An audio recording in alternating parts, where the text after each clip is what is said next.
नमस्कार बच्चों, स्वागत है एक बार फिर आपका यस कोचिंग सेंटर में। मैं हूं आपका दोस्त यस के। बच्चों, अटल आवासीय विद्यालय के लिए काफ़ी मंडल में परीक्षा हो चुकी है, ठीक है।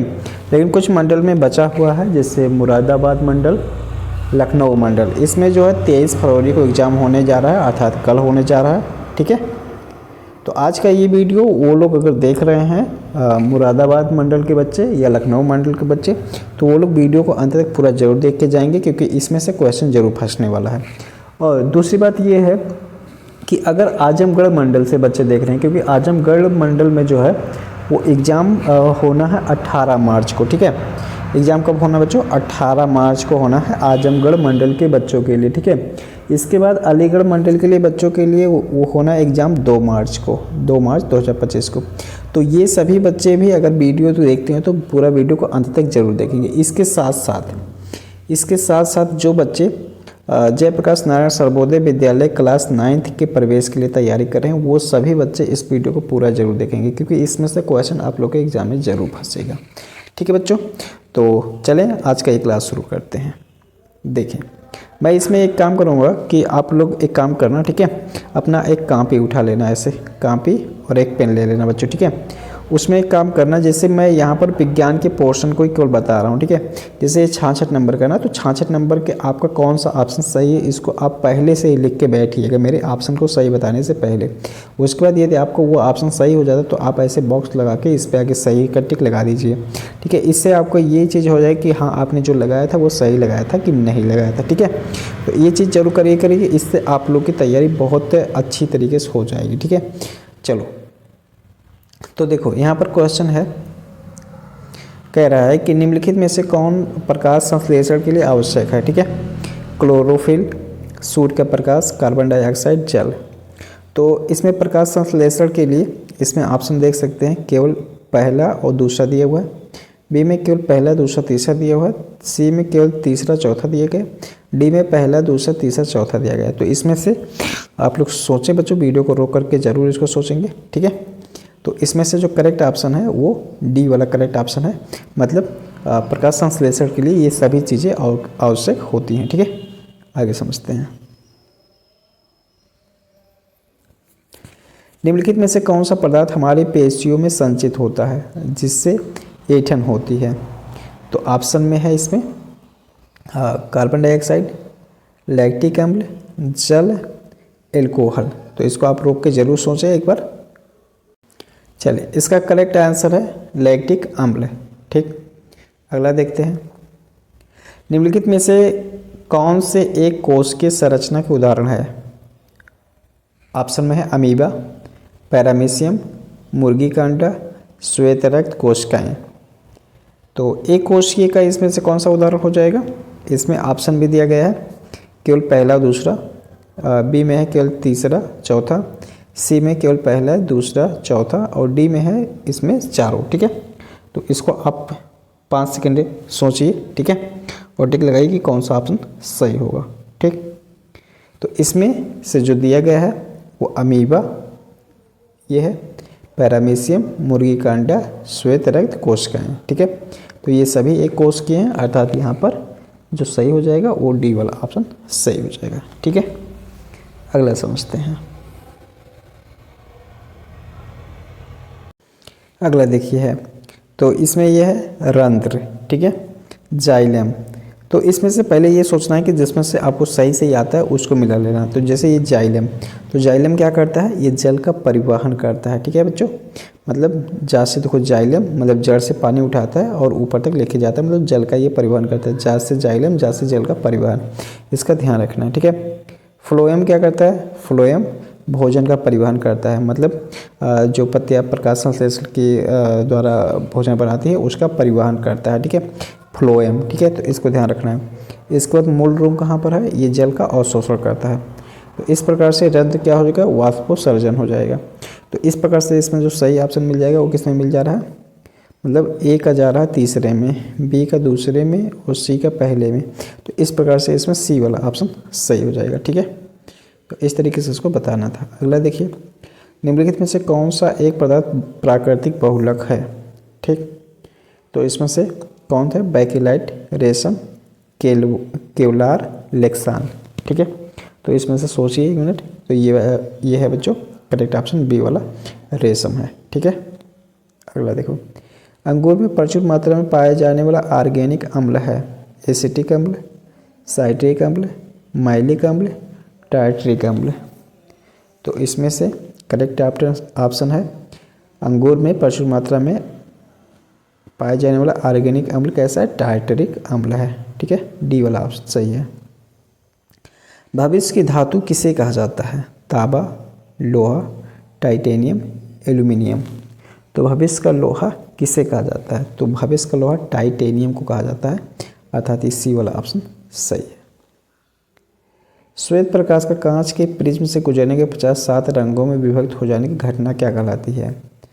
तो क्या कहलाती है? इसमें ऑप्शन दिया गया है अपवर्तन, परावर्तन, विक्षेपण, निवर्तन। ठीक है, तो इस पर क्या करेक्ट ऑप्शन हो जाएगा? तो इसका करेक्ट ऑप्शन है विक्षेपण कहलाता है। ठीक है, मानव नेत्र में सर्वाधिक अस्पष्ट प्रतिबिंब बनता है, तो कहाँ पर बनता है अस्पष्ट प्रतिबिंब? कार्निया पर, पुतली पर, अंध बिंदु पर, पीत बिंदु पर। तो इसमें करेक्ट जो ऑप्शन है वो पीत बिंदु पर बनता है। ठीक है, अस्पष्ट प्रतिबिंब। आगे देखिए, निम्नलिखित युग्मों पर विचार कीजिए। इधर पादप रोग दिया गया है और इधर रोग कारक सूक्ष्म जीव दिया गया है। तो नींबू का कैंकर रोग ये किसकी वजह से होता है? गेहूं की रस्ट, भिंडी की पीत। तो नींबू का कैंकर रोग जो होता है वो होता है जीवाणु के द्वारा। ठीक है, गेहूं की रस्ट कवक के द्वारा, भिंडी की पीत विषाणु के द्वारा। इस तरीके से यहाँ पर जो ऑप्शन मिल जा रहा है वो ए वाला ऑप्शन मिल जा रहा है, सही हो जाएगा। ठीक है, अगला देखते हैं, सर्वाधिक विद्युत चालकता वाला तत्व क्या है? तो सर्वाधिक विद्युत चालकता वाला गुण तत्व जो है चांदी, कॉपर, तांबा, एल्युमिनियम। तो इसमें क्या हो जाएगा बच्चों? ये हो जाएगा चांदी हो जाएगा। ठीक है, इसमें चांदी सही है। आगे देखिए, तारे अपनी ऊर्जा निम्न में से किस प्रकार प्राप्त करते हैं? ठीक है, तो ऑप्शन दिए गए नाभिकीय विखंडन से, नाभिकीय संलयन से, सेरेन को प्रभाव से, प्रकाश विद्युत प्रभाव से।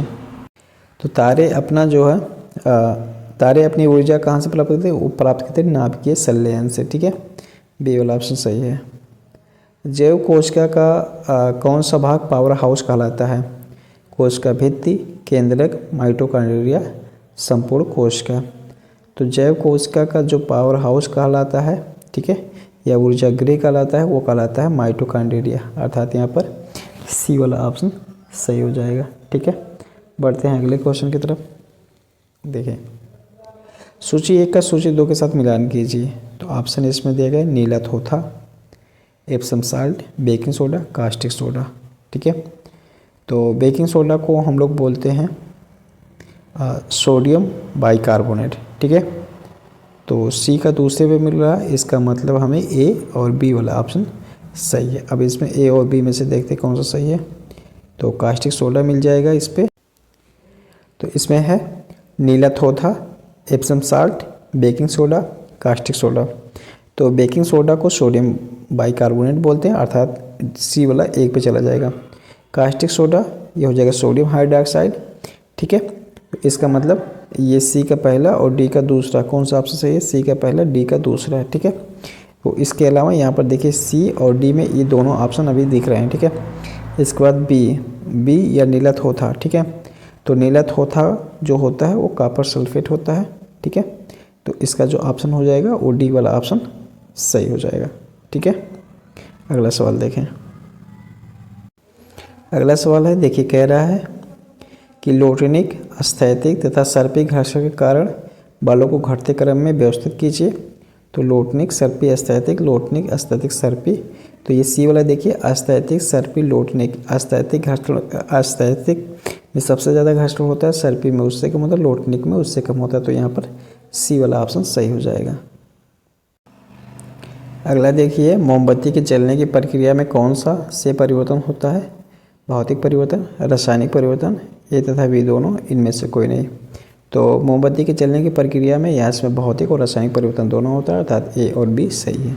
ठीक है, अगला देखो, मानव नेत्र के किस भाग में किसी वस्तु का प्रतिबिंब बनता है? तो कहाँ बनता है? पुतली पर, रेटिना पर, कार्निया पर कि परितारिका पर।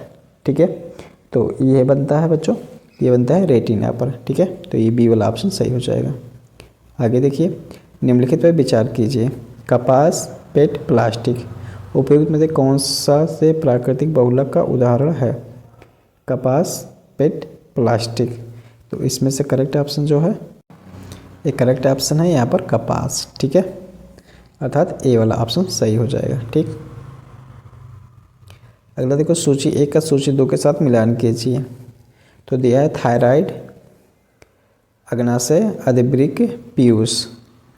तो थायराइड यहाँ पर मिल जाएगा, थायराइड से थायरॉक्सिन। ठीक है, ऐसे देखिए, इसको याद करना, थायराइड से थायरॉक्सिन हार्मोन निकलता है। ठीक है, अगला देखो, अग्नाशय, अग्नाशय इंसुलिन पे मिल जाएगा, अधिवृक्क एड्रेनालिन पे मिल जाएगा। ठीक है, तो इस तरीके से अगर हम देख पा रहे हैं जो ऑप्शन, वो हमें डी वाला ऑप्शन सही दिख रहा है। और पीयूष ग्रंथि, ये पीयूष बचेगा तो ये वृद्धि हार्मोन हो जाएगा, तो ये डी वाला ऑप्शन यहाँ पर सही हो जाएगा। ठीक है, अगला देखो, अग्निशामक में कौन सी गैस काम आती है? तो अग्निशामक में कार्बन डाइऑक्साइड काम आती है, तो यहाँ पर ए वाला ऑप्शन सही हो जाएगा। ठीक है, अगला देखो, नीचे 2 कथन दिए गए हैं। एक कथन ए असर्शन के रूप में और दूसरा कथन उसके कारण के रूप में है। मानव शरीर सेलुलोज के पाचन में असक्षम है। मानव शरीर में स्टार्च अपघटक एंजाइम डायस्टेज विद्यमान रहता है। तो इसमें यहाँ पर ए कथन भी सही है और आर उसका कारण भी सही है, अर्थात यहाँ पर ए और आर दोनों सही है और आर ए की सही व्याख्या है, अर्थात यहाँ पर ए वाला ऑप्शन सही हो जाएगा। ठीक है, अगला देखो, अगला है दूध को 70 डिग्री सेल्सियस तथा पर 15 से 30 सेकंड के लिए गर्म करते हैं, फिर एकाएक ठंडा कर उसका भंडारण करते हैं। यह प्रक्रिया कहलाती है। तो यह प्रक्रिया कहलाती है पाश्चुरीकरण कहलाती है, अर्थात यहाँ पर बी वाला ऑप्शन सही हो जाएगा।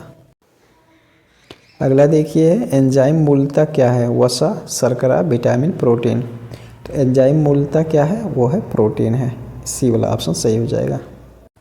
अगला क्वेश्चन है, करें लोलक घड़ियाँ गर्मियों में सुस्त हो जाती हैं क्योंकि गर्मियों में दिन लंबे होते हैं। कुंडली में घर्षण होता है, लोलक की लंबाई बढ़ जाती है, लोलक के भार में परिवर्तन हो जाता है। तो लोलक की घड़ियाँ गर्मियों में सुस्त हो जाती है क्योंकि लोलक की लंबाई बढ़ जाती है। ठीक है, अगला क्वेश्चन है, कह रहा है किस तापमान पे सेल्सियस और फ़ारेनहाइट पैमाना मेल खाते हैं? मतलब दोनों कब सेम होते हैं, इसको बताना। तो ऑप्शन देखते हैं तब फिर बताते हैं। तो यहाँ पर करेक्ट ऑप्शन है 40 डिग्री सेल्सियस पर। सूची 1 का सूची 2 के साथ मिलान कीजिए।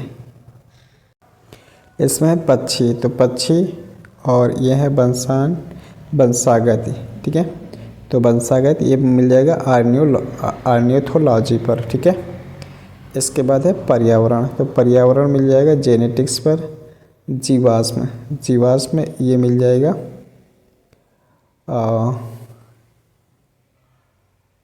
एक मिनट बच्चों, जीवाश्म मिल जाएगा बच्चों, ये मिल जाएगा इकोलॉजी पर, और पक्षी मिल जाएगा पेलियोबायोलॉजी पर। ठीक है, तो इसमें जो करेक्ट ऑप्शन है यहाँ पर देख सकते हैं, ए वाला करेक्ट ऑप्शन हो जाएगा। ठीक, आगे देखो, दिए गए चित्र में 4 नल ABCD एक पानी की टंकी पर लगाए गए हैं। किन नलों से समान दाब पर पानी बाहर आएगा? ठीक है, तो दिया गया है इसमें ए में B तथा C से, बी में ए तथा बी से, सी में सी तथा डी से, और डी में है ए तथा सी से। तो पानी की टंकी पर लगाए गए हैं किन नलों से समान दाब पर पानी बाहर आएगा। ठीक है, तो इसमें करेक्ट ऑप्शन जो हो जाएगा वो है बच्चों बी तथा सी से। ठीक है, बी सी से समान पानी आएगा। अगला देखो, निम्न में से कौन सा परिणामी बल 7 न्यूटन देता है? तो परिणामी बल 7 न्यूटन देगा। यहाँ पर अगर हम लोग देखें तो ये हो जाएगा यहाँ पर परिणामी बल 7 न्यूटन।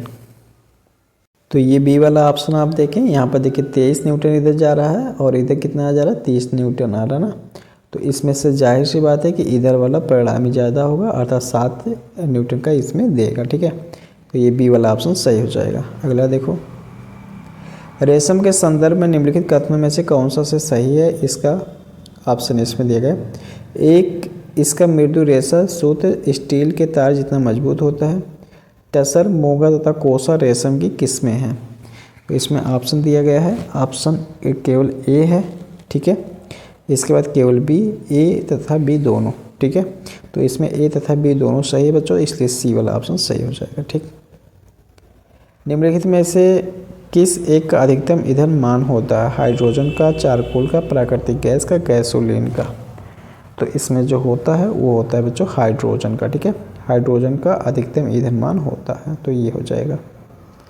जब एक दूसरे के संपर्क में आए हुए पृष्ठ सापेक्ष गति करे या गति करने के प्रवृत्ति रखे तो घर्षण बल केवल तभी कार्य करते हैं जब वस्तु ठोस हो, केवल तभी कार्य करते हैं जब दोनों वस्तुओं में से एक द्रव हो, केवल तभी कार्य करते हैं जब दोनों वस्तुओं में से एक गैसीय हो। इस पर निर्भर नहीं करते कि वस्तु ठोस, द्रव या गैसीय हैं, ठीक है। तो ये डी ऑप्शन सही है, क्योंकि जो घर्षण लगता है वो सभी में लगता है, ठीक है। तो इसका ए ऑप्शन सही हो जाएगा। अगला देखो, निम्नलिखित में से किस विटामिन को हार्मोन माना जाता है, ठीक है। तो ए, बी, सी, डी। तो हार्मोन यहाँ पर डी को माना जाता है, इसलिए डी वाला ऑप्शन सही हो जाएगा।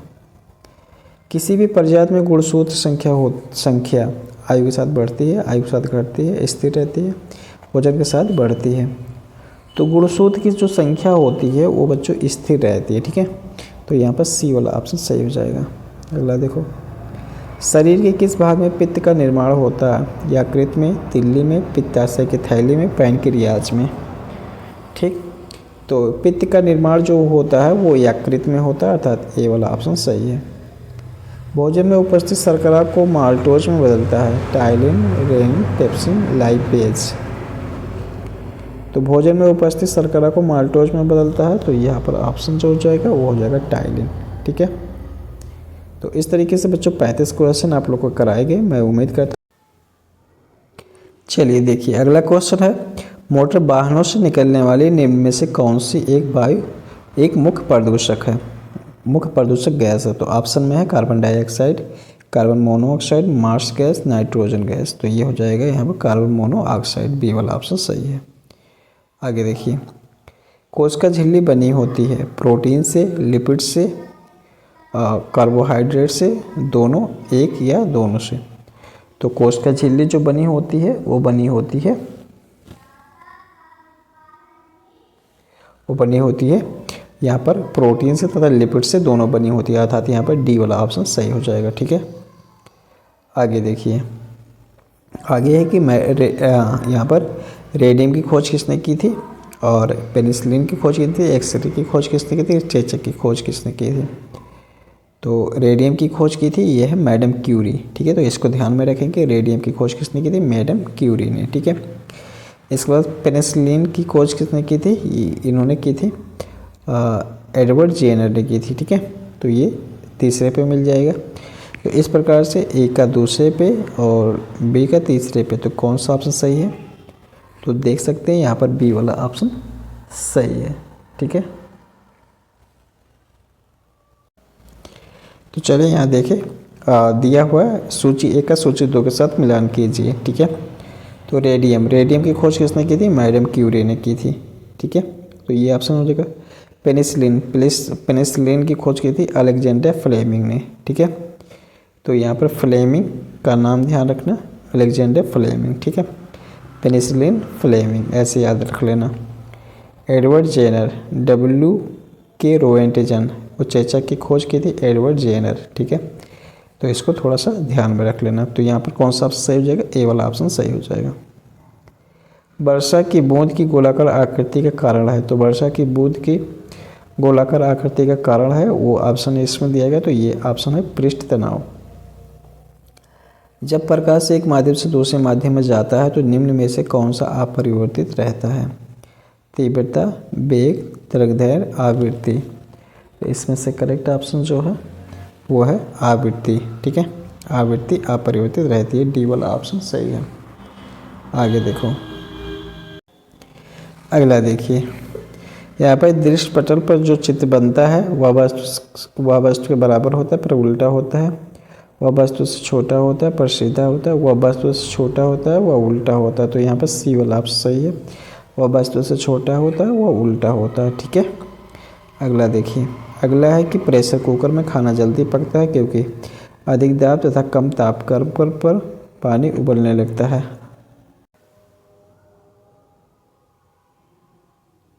देखिए, अधिक दाब तथा अधिक तापक्रम पर पानी उबलने लगता है। कुकर के अंदर संवहन धाराएं उत्पन्न हो जाती है। अधिक दाब पर ऊष्मा की अधिक मात्रा अधिक होती है। तो अधिक दाब तथा पानी अधिक तापक्रम पर उबलने लगता है। तो बी वाला ऑप्शन सही हो जाएगा। प्रकाश की एक किरण एक समतल दर्पण पर आपतित होती है या परावर्तित होने पर अपने पुराने पथ से 90 अंश के कोण से विचलित हो जाती है। इसका आपतन कोण है। तो प्रकाश की एक किरण एक समतल दर्पण पर आपतित होती है या परावर्तित होने पर अपने पुराने पथ से 90 अंश के कोण से विचलित हो जाती है। तो इसका आपतन कोण हो जाएगा। तो इसका आपतन कोण जो हो जाएगा, तो इसका करेक्ट ऑप्शन हो जाएगा 45। क्यों? क्योंकि देखिए ऐसे है, ऐसे आ रहा है और ऐसे जा रहा है, तो इसके बीच का 45 ये, ठीक है, 90 हो जाएगा। ठीक है, तो इसका जो आपतन और परावर्तन कोण जो होगा 45 अंश का होगा। ठीक है, आगे देखिए, श्वेत रक्त कोशिकाएं क्या कार्य करती हैं? ऑक्सीजन का वहन, कार्बन डाइऑक्साइड का वहन, रोगाणुओं का विनाश, रक्त का थक्का बनाने में। तो श्वेत रक्त कोशिकाएं जो करती हैं वो रोगाणुओं का विनाश करती हैं, अर्थात सी वाला ऑप्शन सही हो जाएगा यहाँ पर। अगला ऑप्शन में दिया गया है यहाँ पर, दिया गया निम्नलिखित बलों में से कौन से असंपर्क बल के उदाहरण है?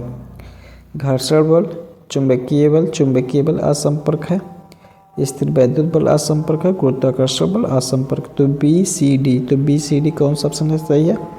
ये बी वाला ऑप्शन सही हो जाएगा। ठीक है, अगले बढ़ते हैं। अगला क्वेश्चन है, कह रहा है सूर्य के पश्चात पृथ्वी का सबसे निकटतम तारा कौन सा है? सीरियस, ध्रुव तारा, अल्फा सेंटारी, इनमें से कोई नहीं। तो यह है अल्फा सेंटारी, सी वाला ऑप्शन सही है। ब्रेल सिस्टम निम्नलिखित में से किससे संबंधित है? प्रकाश के परावर्तन के नियम से, दूर तथा निकट दृष्टि दोष से संबंधित व्यक्तियों से, चक्षु विकृति युक्त व्यक्तियों से, इनमें से कोई नहीं। तो ब्रेल सिस्टम जो संबंधित है वो है चक्षु विकृति युक्त व्यक्तियों से, सी वाला ऑप्शन सही हो जाएगा। ठीक है, आगे देखिए, बहुत बढ़िया क्वेश्चन है। ये क्वेश्चन बार बार पूछा जाता है। मधुमक्खी का डंक, इमली, टमाटर, सिरका। तो मधुमक्खी के डंक में कौन सा अम्ल पाया जाता है? तो यहाँ पर ऑप्शन आप देख सकते हैं इस तरीके से। तो मधुमक्खी के डंक में मेथनॉइक अम्ल पाया जाता है। इमली में क्या पाया जाता है? इमली में टार्ट्रिक अम्ल पाया जाता है। टमाटर में क्या पाया जाता है? ऑक्सैलिक अम्ल। और सिरका में एसिटिक अम्ल। ठीक है, तो यहाँ से ध्यान रखना, सिरका CAC ऐसे याद रखना है। तो सिरका से कैसे हो जाता है? एसिटिक अम्ल। ठीक है, तो इसमें से कौन सा ऑप्शन सही हो जाएगा? इसमें से ए वाला ऑप्शन सही हो जाएगा बच्चों। ठीक है, अगला देखो, अगला है कि एक कथन दिया गया, दूसरा उसका कारण दिया गया, इसमें से बताना है। तो तड़ित चालक इमारतों को नष्ट होने से बचाते हैं। तड़ित चालक इमारतों को नष्ट होने से बचाते हैं। ये आवेश को पृथ्वी तक भेजते हैं। ठीक है,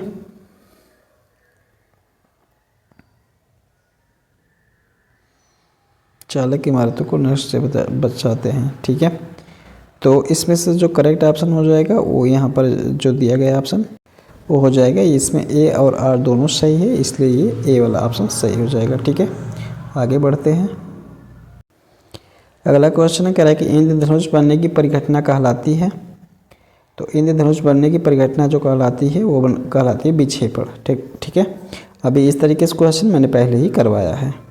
आगे देखिए, निम्न रेशों में से कौन पौधे के तने का उत्पाद नहीं है? सन, पटसन, जूट, कपास। तो ये कपास नहीं है।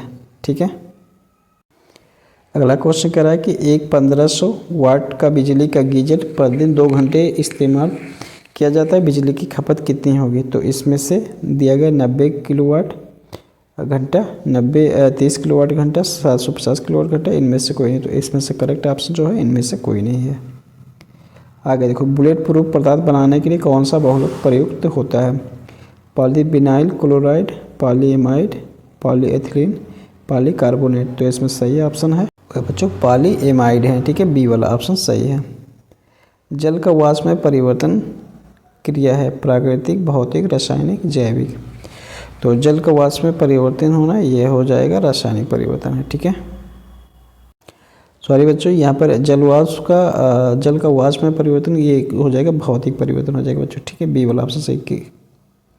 निम्नलिखित में से कौन सा कृत्रिम पदार्थ नहीं है? Fibroin, Lexan, neoprene, Teflon. तो इसमें सही ऑप्शन है यह है फाइब्रोइन, ठीक है, यह हो जाएगा। निम्नलिखित में से बल का एसआई मात्रक कौन सा है? तो बल बराबर क्या होता है? यह बराबर एम ए होता है। एम का क्या हो जाएगा? किलोग्राम मीटर प्रति सेकेंड स्क्वायर ना।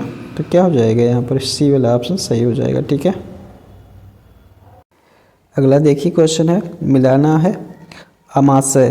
तो अमाशय इसमें जाके मिल जाएगा अम्ल का निर्मोचन में, ठीक है। छोटी आंत जाके मिल जाएगा ये मिल जाएगा जल का अवशोषण, ठीक है, ये सही हो जाएगा। बड़ी आंत शरीर की सबसे बड़ी ग्रंथि है। यकृत पचे हुए भोजन का रुधिर वाहिकाओं में अवशोषण, ठीक है, तो ये हो जाएगा। तो इस तरीके से इसका ऑप्शन जो हो जाएगा वो डी वाला ऑप्शन सही हो जाएगा। अगला सवाल देखो इस प्रकार से है। अगला सवाल है कि नागफनी के पौधे में प्रकाश संश्लेषण निम्नलिखित में से किस भाग में होता है? पत्तों में, तने में, जड़ों में, फूल में। तो ये हो जाएगा प्रकाश संश्लेषण नागफनी के पौधे में तने से होता है। अगला देखो, अगला है सूची 1 का सूची 2 के साथ मिलान कीजिए। विटामिन ए की कमी से क्या हो जाता है? दृष्टिहीनता हो जाता है। विटामिन B1, तो विटामिन B1 की कमी से हो जाता है बेरी। या कभी कभी पूछ लिया जाता है कि विटामिन बी की कमी से क्या होता है? तो विटामिन बी की कमी से बेरी हो जाएगा। विटामिन सी की कमी से रिकेट्स हो जाएगा। और विटामिन डी की कमी से स्कर्वी हो जाएगा। तो यहाँ से जो करेक्ट ऑप्शन है, एक मिनट बच्चों यहाँ पर थोड़ा सा मिस्टेक हो रहा है। विटामिन सी की कमी से स्कर्वी रोग होता है, सॉरी बच्चों। और विटामिन डी की कमी से रिकेटस होता है, इसलिए यहाँ पर ए वाला ऑप्शन सही हो जाएगा, ठीक। अगला देखो, निम्नलिखित पर विचार कीजिए। Flax, polyester, nylon, acrylic. अगला है रेशम। उपयुक्त तंतुओं में से कौन सा संश्लेषित तंतु का उदाहरण है? तो इसमें ऑप्शन दिया गया है। तो संश्लेषित तंतु का उदाहरण हो जाएगा ये बी वाला ऑप्शन सही है, केवल बी, सी और डी ऑप्शन, ठीक है। अगला देखो, निम्नलिखित में से कौन सा खाद्य पदार्थ श्रृंखला का सही क्रम है? तो इसमें देखिए, इसमें दिया हुआ है, देखें तो इसमें क्या हो जाएगा? घास, पहला ऑप्शन घास को खाया कीट ने, कीट को खाया मेढक ने, मेढक को खाया सर्प ने, सर्प को गरुड़ ने खाया। तो यहाँ पर ये ए वाला ही सही ऑप्शन हो जाएगा। 100 न्यूटन के बल द्वारा 5 वर्ग मीटर क्षेत्रफल पर लगाया गया दाब हुआ। तो दाब का फार्मूला क्या होता है? P बराबर F/A होता है, ठीक है।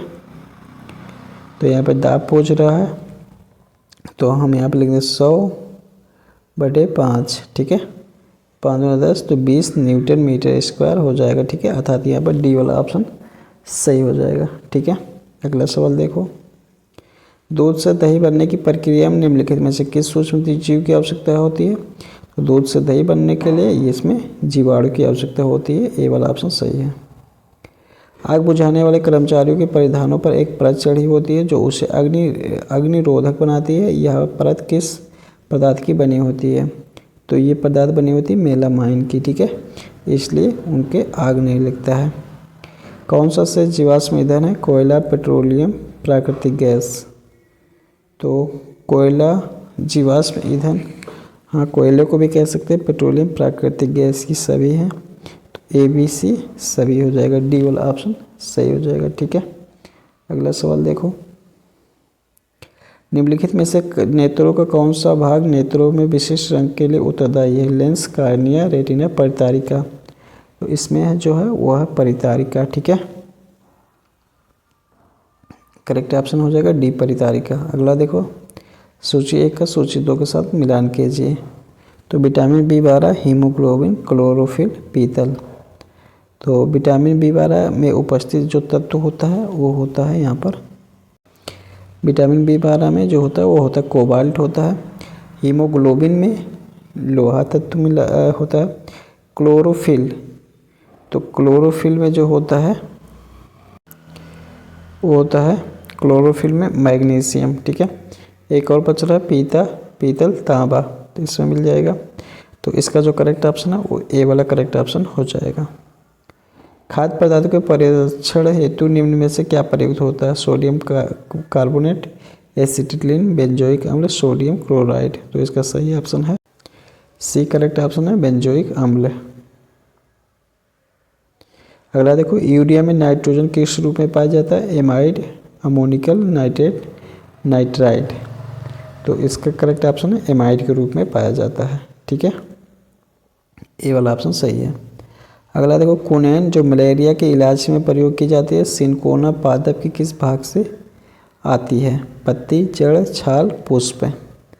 तो ये आता है छाल से आता है। ठीक है, अर्थात यहाँ पर सी वाला ऑप्शन सही है।